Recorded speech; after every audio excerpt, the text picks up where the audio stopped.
Hey guys, it's Bendy, and I'm a little bit triggered by this new trend that's going around. So it's cool that people do it to each other. If they think it's funny, if they think it's cute, that's fine. But if this was done to me, I would honestly cry. I would honestly probably sink down in my chair and I would probably emotionally shut down. So there is a trend going around where you go out with friends, family, whoever it is, and somebody secretly tells the waiter, hey, we're in the middle of their meal, take away their plate. And this kind of triggered me on a personal level because of trauma. So, growing up, food was a privilege. If I ate incorrectly, it would be taken from me. Mind you, I was untreated autistic and BPD, and a lot of other issues with sensory skills and everything. So if I didn't eat properly, food was taken. So, and I didn't get it back either. And if I didn't do things properly, that meant no meals.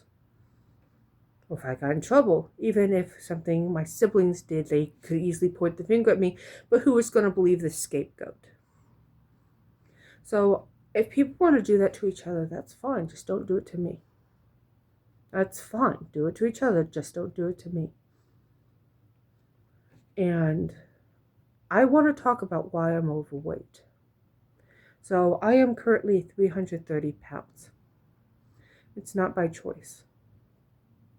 I used to be 110 pounds when I was 18, which I'm 5'6".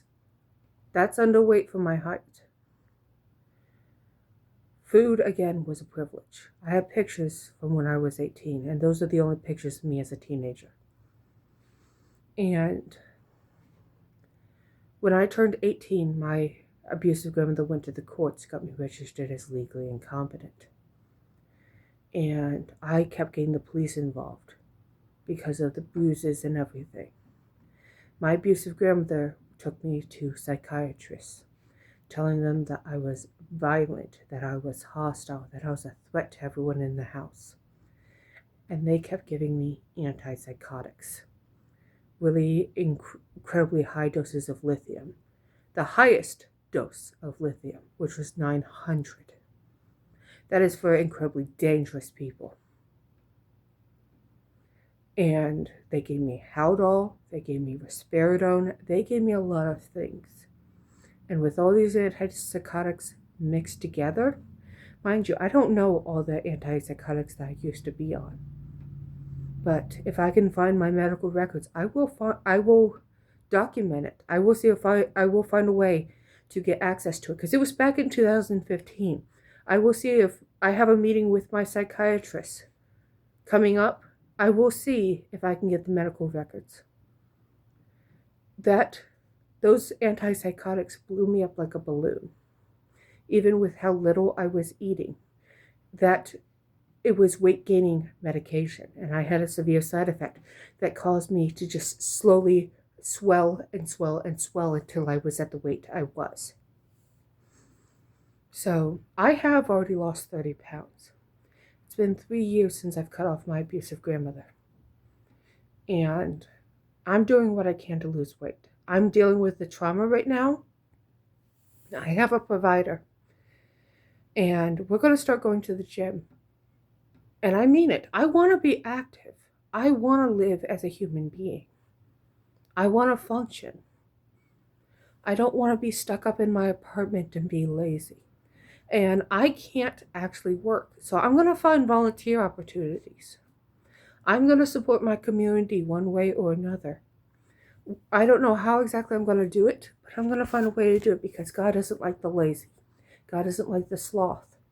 I'm going to find a way to support the community, even if it means no income coming in. I want to do something besides sitting around on my butt all day. It's not fair for me to do this. I only eat like once a day. But again, I'm on a lot of medications. Like, look at this. This is all the medication I take every morning. And then I have like a bunch more medication in the bathroom, which is separate for nighttime. So yeah, of course I'm still on like a bunch of antipsychotics and everything. And that's the only way I can function. So for you guys to understand, my weight is not my choice. I'm gonna do something about it. I am doing something about it. My provider is going to be taking me to the gym because of my physical and mental disabilities, even though I'm 28. Because I qualify, I have silver sneakers. Usually you have to be like 65 or older to qualify, but because of my disabilities, I have it. That proves that I'm disabled. I have silver sneakers. I have a handicap placard. I've got braces that I have to wear. So my weight isn't my choice, and I want to do better. So with the trauma, honestly, if somebody were to take away my plate, I'd probably just sink down in the chair and I would shut down. And if they, like, even if they give it back to me, I'd be shut down for at least 10 minutes. And they would probably be trying to encourage me and probably tell me, you're being dramatic. No, I'm dealing with trauma here. You have brought back trauma to me. Don't do that. I grew up in a very bad home. Don't do that. I mean, make sure, like, if you're going to pull a prank on someone, that they're not going to act out of fight or flight, or they're not going to have a traumatic response. Know someone's boundaries before you pull something. Bendy out.